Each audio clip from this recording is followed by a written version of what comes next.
Bonjour et bienvenue dans Qatar 365, le magazine qui vous donne de nouvelles perspectives sur Doha et ses régions environnantes. Je suis Miranda Hati.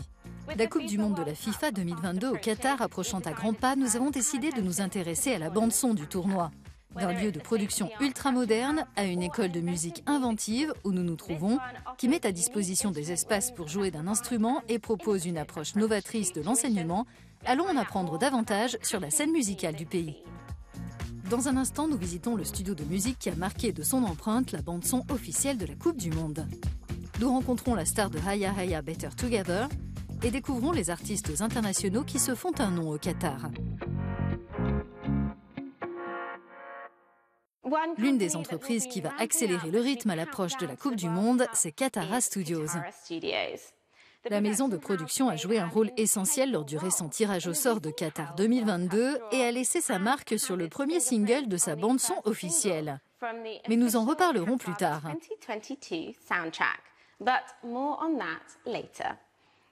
Tout d'abord, Adel Halim nous fait visiter ce studio d'enregistrement qui est en passe de devenir un leader de l'audiovisuel au Moyen-Orient.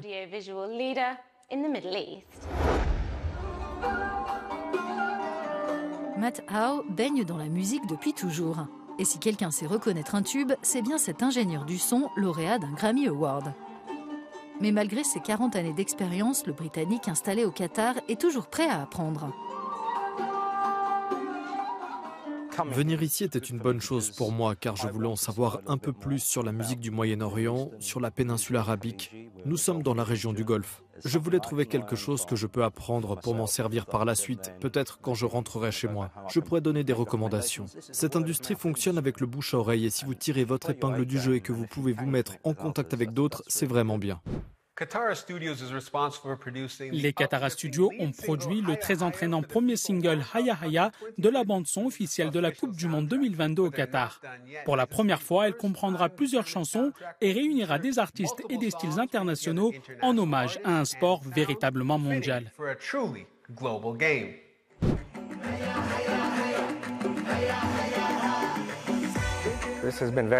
C'était très intéressant de faire travailler ensemble toutes sortes de personnes et elles ont adoré ça. Les artistes occidentaux ont été enthousiasmés par les percussionnistes et les chanteurs qataris et vice-versa. Mazen Mourad est ingénieur mastering, ce qui veut dire qu'après avoir été enregistré et mixé, la musique lui est confiée pour les dernières retouches. Dotés d'équipements d'enregistrement de pointe, les Katara Studios ont également lancé leur propre maison de disques. Nous accueillons davantage d'artistes, de chanteurs et de musiciens parce que dans un lieu comme celui-ci, ils peuvent perfectionner leur art en enregistrant et en sortant leurs morceaux. S'ils n'avaient pas cet endroit, ils devraient attendre d'aller en Europe, par exemple.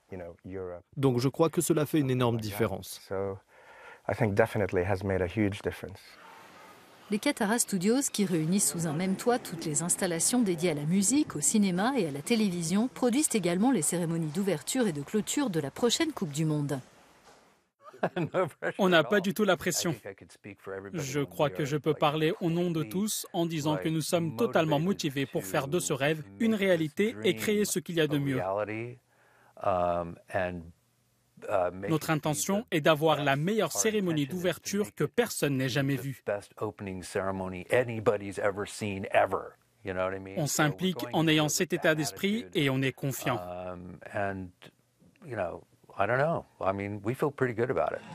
Et c'est le cas, semble-t-il, de toute l'équipe des Katara Studios à quelques semaines de l'événement sportif le plus populaire au monde.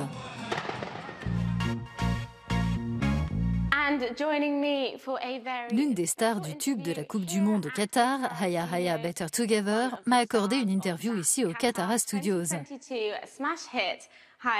Il s'agit d'Aïcha.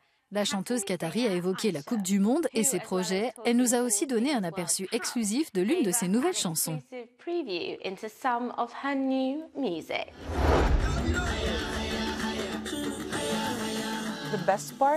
Le meilleur aspect de ce projet, c'était d'être dans le désert, d'aller dans différentes régions du Qatar, de découvrir des endroits où je n'étais jamais allée. C'était aussi pour moi la deuxième fois que je tournais un clip vidéo. Je n'ai donc pas beaucoup d'expérience dans ce domaine, donc c'était vraiment passionnant. C'est un morceau dansant et accrocheur. De quelle manière mêle-t-il différentes cultures tout en restant profondément qatari?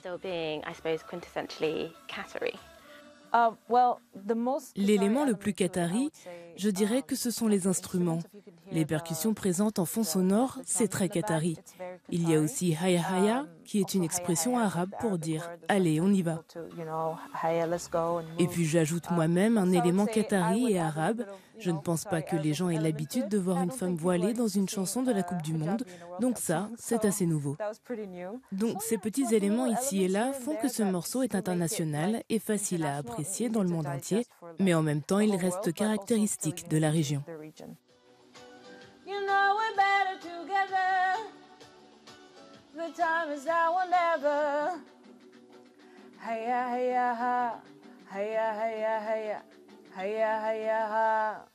Selon vous, comment l'industrie de la musique est-elle en train d'évoluer ici au Qatar? Je pense vraiment que davantage d'artistes qataris vont émerger et s'impliquer davantage.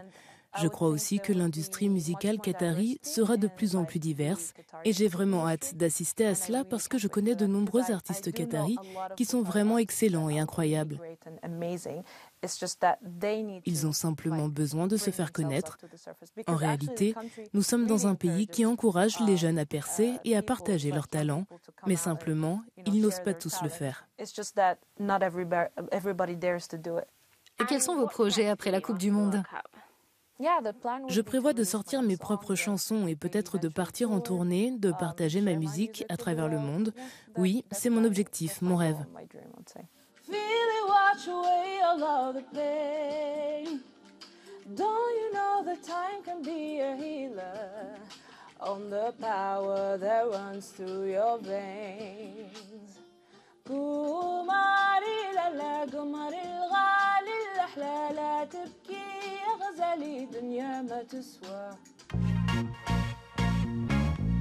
Alors que de très nombreuses nationalités sont présentes au Qatar, rien d'étonnant à ce que la scène musicale ici dans la capitale Doha soit d'une telle diversité.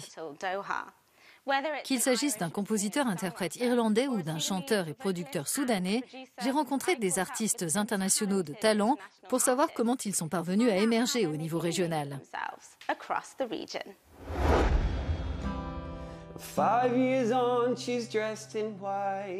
Je suis Martin Faragher, compositeur-interprète, et mon nom d'artiste, c'est Faraway Martin.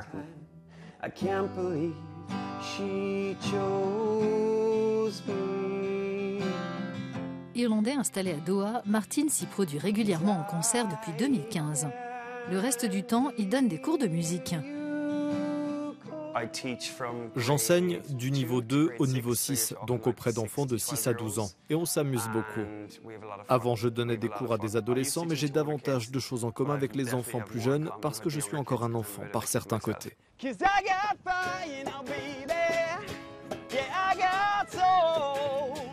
Dès la fin des cours, il n'est pas rare de retrouver Martin en concert, souvent avec les membres de son groupe, dans des lieux uniques à travers la ville.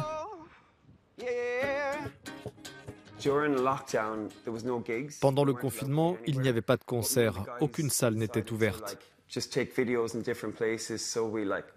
On jouait sur des paddles en mer ou dans une grotte au milieu du désert.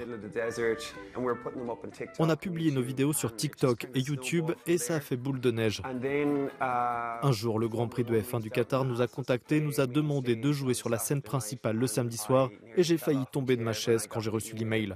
C'était incroyable, une expérience géniale. Martin confie être à son aise dans l'environnement multiculturel de Doha.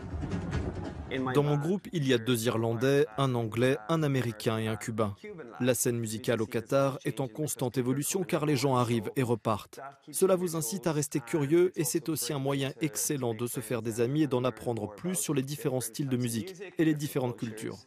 Alors que sa notoriété s'accroît, Faraway Martin sortira prochainement un mini-album de 5 titres. Samani Adjo réside à Doha depuis 16 ans. Le musicien mêle les influences R&B et hip-hop à sa culture soudanaise. Quand j'ai eu la confiance nécessaire pour faire des expérimentations avec la musique, il m'a semblé logique d'intégrer des rythmes et mélodies soudanais à la musique que j'écoutais plus jeune. L'artiste se sert de sa musique pour s'exprimer sur des sujets politiques et sensibiliser le public à la révolution soudanaise. J'ai eu plusieurs conversations avec des personnes qui étaient sur place dans les manifestations et elles me disaient combien l'art et la révolution sont importants. Pour moi, l'art joue un rôle essentiel.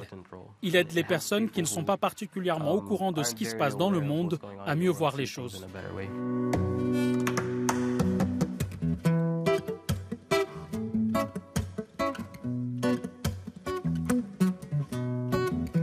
Together and we march together for peace and equality. ما راجعنا لي مطالب ما راجعنا لي مطالب. J'ai rencontré beaucoup de gens de talent qui partagent la même passion pour la musique et j'ai eu le plaisir de jouer avec eux de temps en temps. Je crois que très bientôt, nous aurons une grande plateforme qui réunira tous les musiciens et artistes du Qatar. J'attends cela avec impatience. Même si la scène musicale du pays est encore en construction, avec la Coupe du Monde de foot qui approche, les artistes ne manquent pas d'opportunités pour briller sur le terrain de la musique.